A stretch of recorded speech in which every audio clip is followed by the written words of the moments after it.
palabra, Señor, danos tu perdón. Que tu Espíritu venga aquí a llenar este lugar. Que la sangre de Cristo pueda limpiar nuestro corazón. Pues queremos oír tu voz hablando con amor.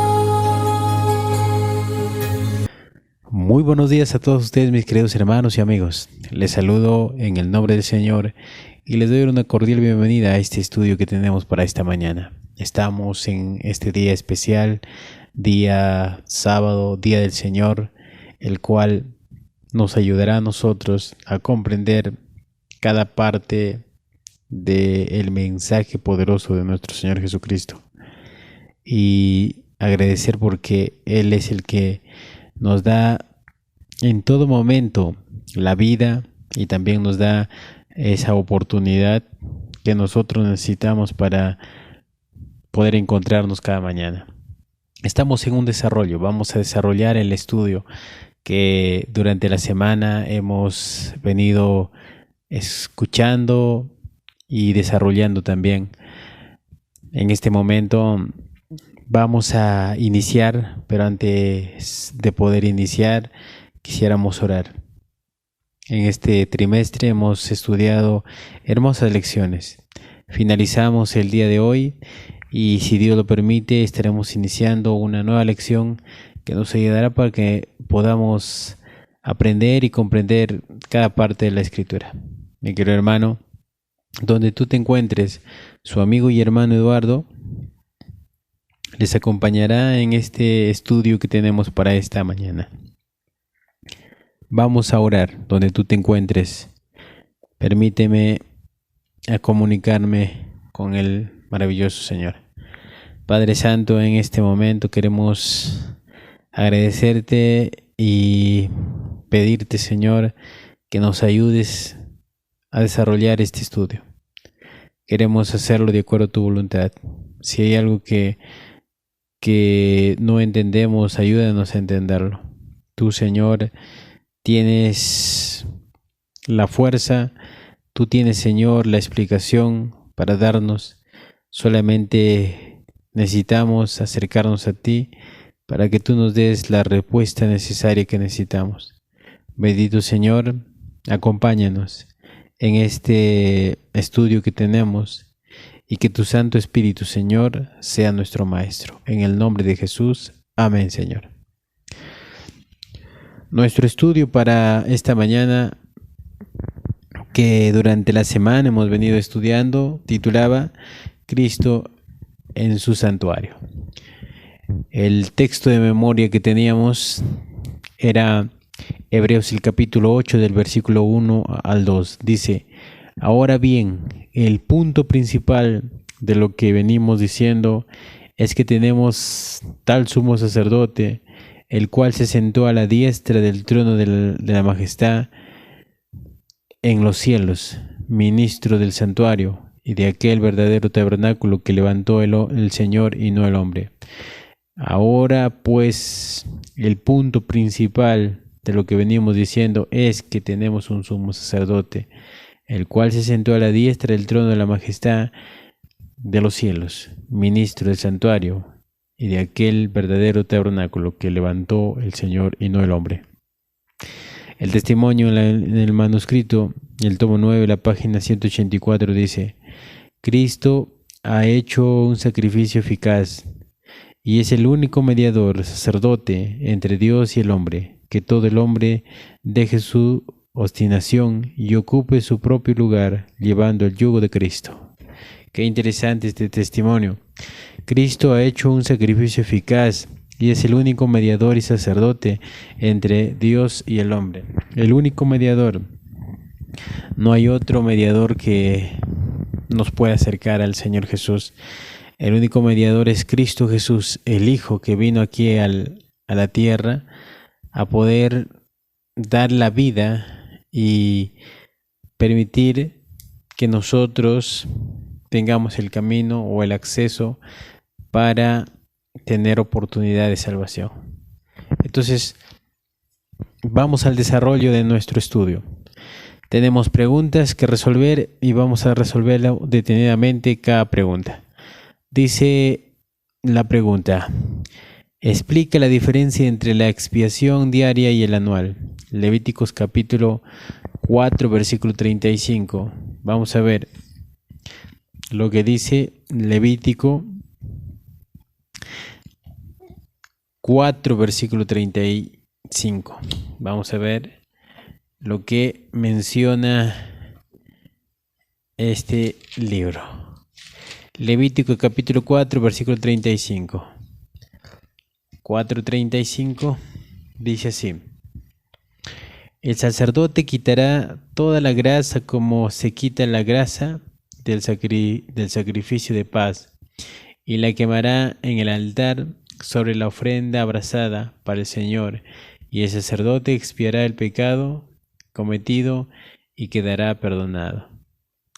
El sacerdote dice que quitará toda la grasa como se quita la grasa del sacrificio de paz, y la quemará en el altar de sacrificio sobre la ofrenda abrasada para el Señor, y el sacerdote expiará el pecado como cometido y quedarán perdonados. Dice, este es el servicio diario, que se traía un cordero para muerte y perdón de los pecados. Y tenemos también en el capítulo del mismo libro, el capítulo 16, el versículo 16, ¿qué nos dice? 16. Dice: así purificará el santuario de las impurezas de los israelitas y de sus rebeliones y de todos sus pecados. De la misma manera hará también con la tienda de reunión que reside entre ellos en medio de sus impurezas. Este trabajo se realizaba una vez al año. Hay dos rituales que se daba. Uno de esos rituales era el sacrificio diario que se daba para perdón de los pecados de cada persona que estaba dentro del campamento de los israelitas. Ahora, la pregunta decía, explique la diferencia. ¿Cuál era la diferencia? La diferencia era que en el servicio diario, el hombre tomaba parte de ese ritual, pero en el sacrificio expiatorio final de el Yom Kippur, dice que el único ritual lo hacía el sumo sacerdote. Hay una gran diferencia, ¿no? Que si nosotros nos damos cuenta, en este tiempo, el ser humano puede llevar su ofrenda, como dijo Romanos, puede hacer un ritual diariamente, pero en el tiempo final, cuando los libros sean abiertos o cuando ya se dicte sentencia, no hay ningún momento para nosotros hacer o meter nuestra parte, ya que todo lo está haciendo nuestro Señor Jesucristo. Por eso vamos a ver lo que dice en Cristo en su santuario. Dice: el ministerio del santuario consiste en dos partes, un servicio diario y otro anual. El servicio diario se efectuaba en el altar del holocausto, en el atrio del tabernáculo y en el lugar santo, mientras que el servicio anual se realizaba en el lugar santísimo. Ahí está la diferencia, ¿no? Como les decía, esos rituales que se daban, dice la sierva de Dios, que se efectuaba el altar del holocausto que estaba en el atrio, dice, y el lugar santísimo solamente era ocupado por el sumo sacerdote, ¿no? Un trabajo muy especial y muy delicado que se daba una vez al año. Entonces, vamos a una siguiente pregunta. Dice: ¿qué camino fue abierto ante nosotros a través de la muerte de Cristo? ¿Con qué objeto y cómo podemos entrar en el santuario celestial? en el capítulo de Apocalipsis 11:19. Vamos a ver lo que nos dice. Apocalipsis capítulo 11, versículo 19. Vamos a ver. Dice así. 11:19. Entonces fue abierto el santuario de Dios que está en el cielo, y quedó en la vista el arca del pacto en su santuario. Y hubo relámpagos, voces y truenos, y un terremoto, y una fuerte granizada. Dice, entonces, dice que el velo del templo en el cielo se abrió, y se vio el arca del pacto, dice.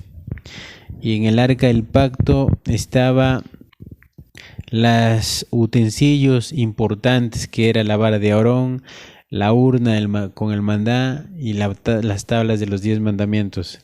Símbolo, el Señor está mostrando en Apocalipsis que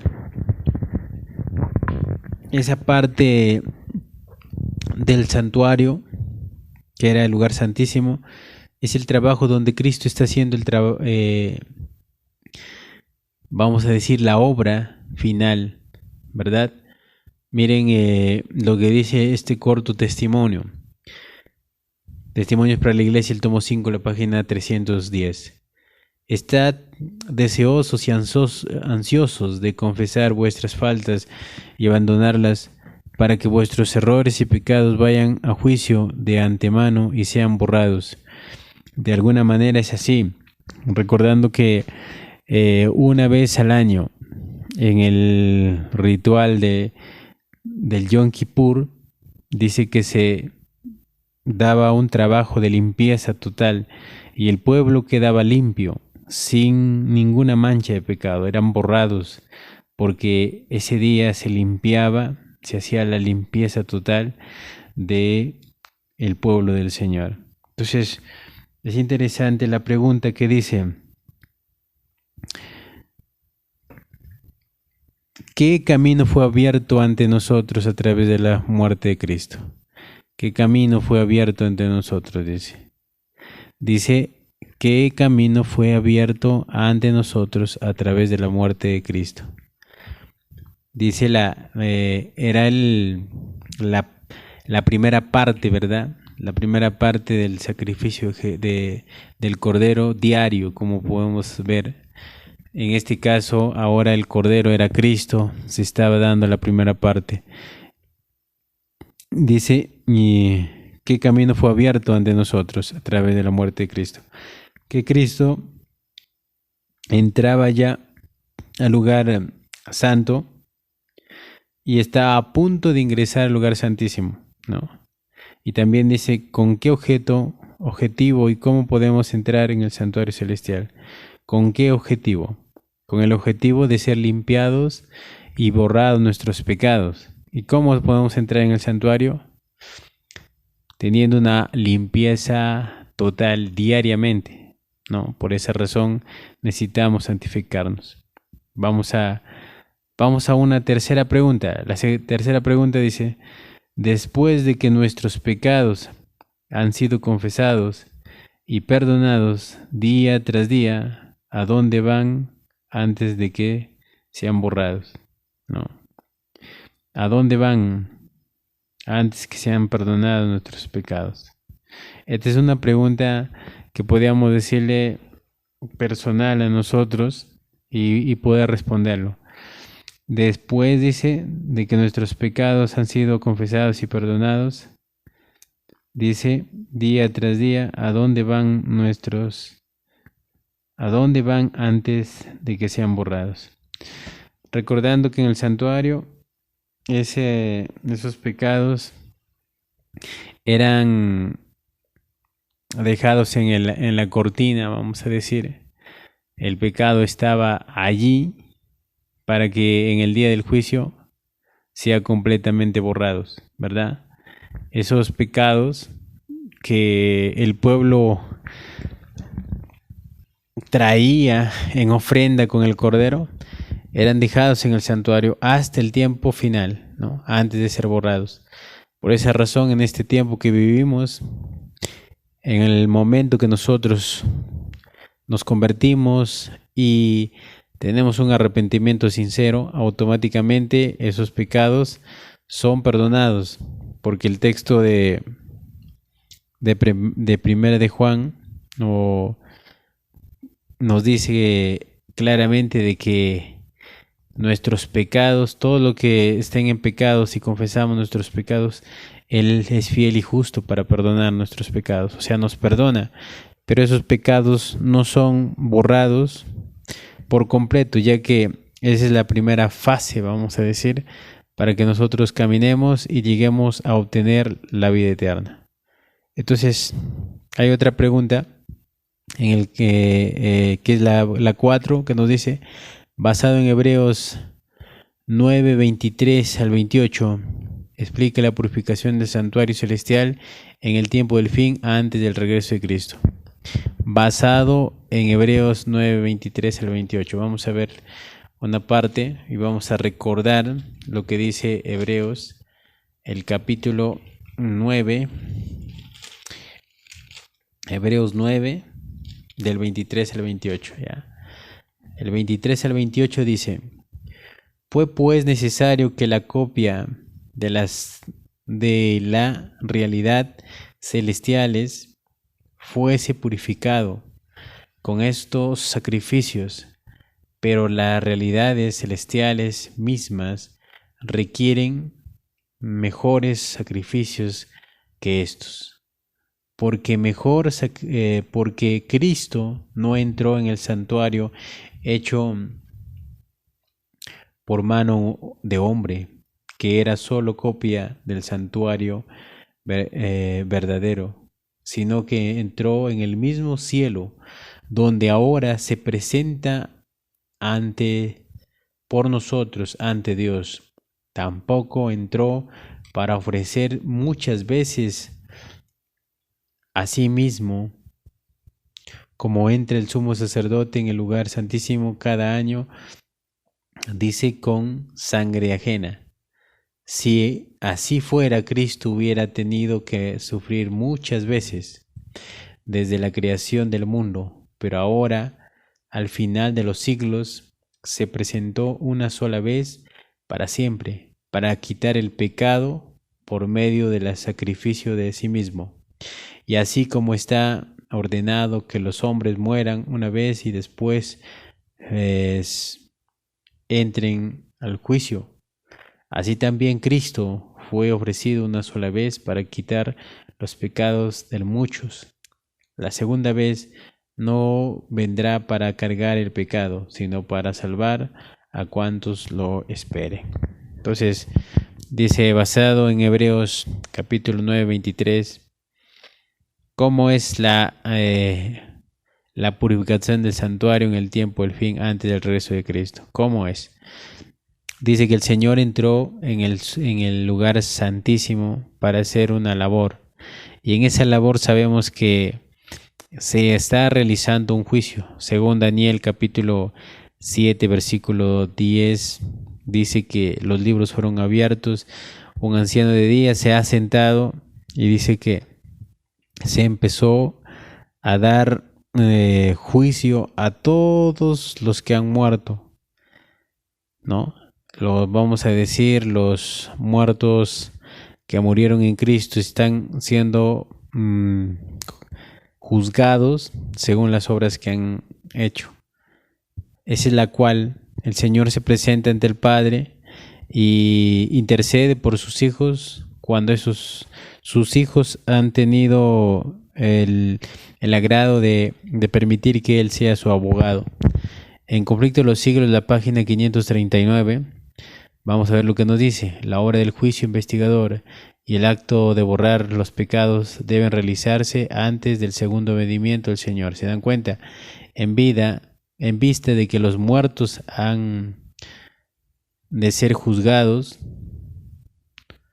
según las cosas escritas en los libros, es imposible que los pecados de los hombres sean borrados antes del fin del juicio en que sus vidas han de ser examinadas. De alguna manera no puede realizarse primeramente o no puede realizarse el borrar pecados, ya que como entramos en este juicio tiene que ser por fases, ¿verdad? En un juicio que tenemos en el mundo, primeramente está la investigación, se tiene que presentar las pruebas. Cuando se hayan mostrado las pruebas y que se haya estudiado detenidamente, ahora la persona, el encargado, el juez terrenal, da la sentencia. En este caso de la misma manera, ¿no? Por esa razón hablamos del juicio investigador, ese juicio que se está realizando con el único propósito de que la persona pueda arrepentirse del pecado o seguir pecando y recibir también su paga, ¿verdad? Entonces, ¿cómo podemos explicar? ¿Cómo lo explicamos? Dice que Jesús entró en el santuario para hacer una labor de un juicio investigador, ¿verdad? En este tiempo está investigando el Señor para que se pueda dar sentencia según las obras que los hombres hayan hecho aquí en la tierra y ha ido al descanso, ¿verdad? Vamos a una siguiente pregunta. ¿Qué oportunidad que todavía está disponible para nosotros pronto terminará? ¿Qué oportunidad? Segunda de Corintios, el capítulo 4.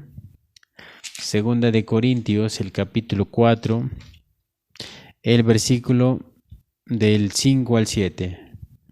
4 del 5 al 7 dice: el Dios de este siglo cegó el entendimiento de los incrédulos para que no vean la luz del evangelio de la gloria de Cristo, que es la imagen de Dios. No nos predicamos a nosotros mismos, sino a Jesucristo el Señor. Nosotros no somos más que vuestros siervos por amor de Jesús, porque Dios, que mandó de que las tinieblas resplandeciesen la luz, es el que resplandeció en nuestros corazones para que podamos conocer la gloria de Dios y que brilla en el rostro de Cristo. Y dice: sin embargo, tenemos estos tesoros en vasos de barro, para que la excelencia del poder sea de Dios y no de nosotros. Sin duda que es preciso el texto, ¿no? Cuando dice: ¿qué oportunidad todavía está disponible para nosotros que pronto terminará? Que todavía hay oportunidad de ser justificados, ¿no? Ser justificados. El testimonio en la Review Herald de 1910 dice: la vida, con sus maravillosos privilegios y oportunidades, pronto llegará a su fin. El tiempo para perfeccionar el carácter pasará.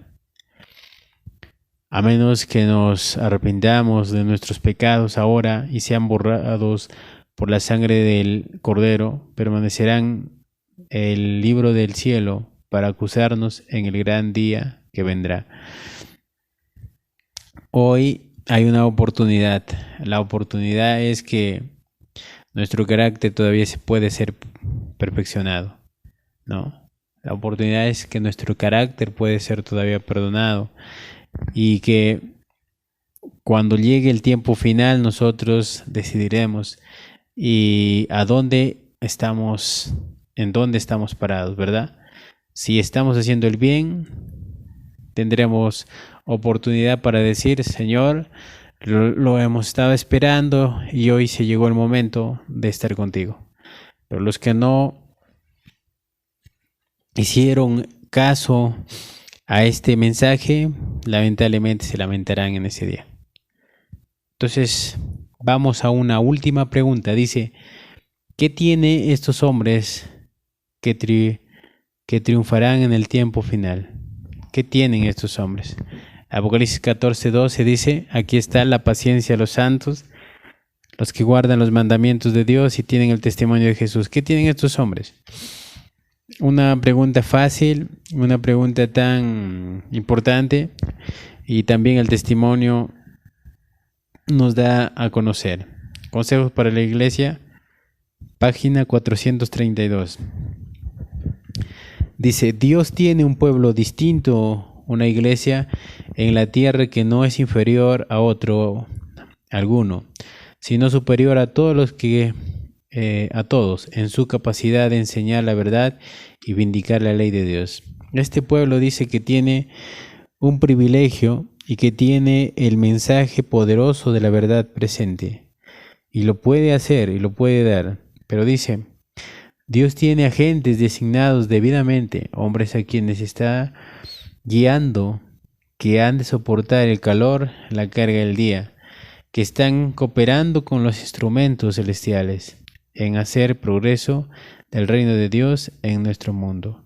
Este pueblo está haciendo un trabajo y ese trabajo lo está realizando ahora, en estos precisos momentos. Son los que se están perfeccionando y lo que están haciendo para que la gracia del Señor sea derramada sobre ellos y que el mensaje sea predicado con más poder. Por esa razón dice, entonces la pregunta decía, ¿qué tienen estos hombres que triunfarán en el tiempo final? Dice, guardan los mandamientos de Dios y tienen el testimonio o la fe de Jesús, ¿verdad? Ellos reflejan el carácter en sus vidas. ¿Reflejan el carácter de quién? De Cristo, ¿verdad? Entonces, mi querido hermano, Cristo en su santuario. Cristo está haciendo una obra muy importante, cual nunca lo hizo desde que fueron creados los cielos y la tierra. Hoy se está llegando a la fase final y nosotros necesitamos entender que ese mensaje es predicho para este tiempo. No hay tiempo que perder. El llamado que Dios hace es de arrepentimiento sincero, de que podamos nosotros saber las consecuencias del pecado, a dónde llevan, y a través de eso nosotros entenderemos a dónde tenemos que caminar. Entonces, cuando nosotros nos damos cuenta, la conclusión de este estudio es que hay un trabajo que tenemos que realizar, y ese trabajo es que tenemos que estar a cuentas con el Señor para que nuestros pecados sean borrados por completo cuando Él venga. Pero mientras tanto nosotros estamos siendo espectáculo para los seres no caídos, pues quieren ver ellos el desenlace de la tierra.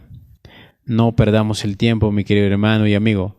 Es el momento de decirle al Señor, heme aquí, queremos que tú hagas una limpieza en nuestra vida. Estaremos orando por cada uno de ustedes, los que vienen escuchando estos estudios, y que Dios pueda bendecirlo, mis queridos hermanos. En esta mañana hemos aprendido un poco del bosquejo de la semana, y que Dios sea misericordioso con cada uno de nosotros y nos enseñe más verdad presente para este tiempo. Que tengas un hermoso sábado, que lo pases tan bonito, y que Él pueda ser tu guía y tu maestro. Bendiciones y un feliz día de reposo.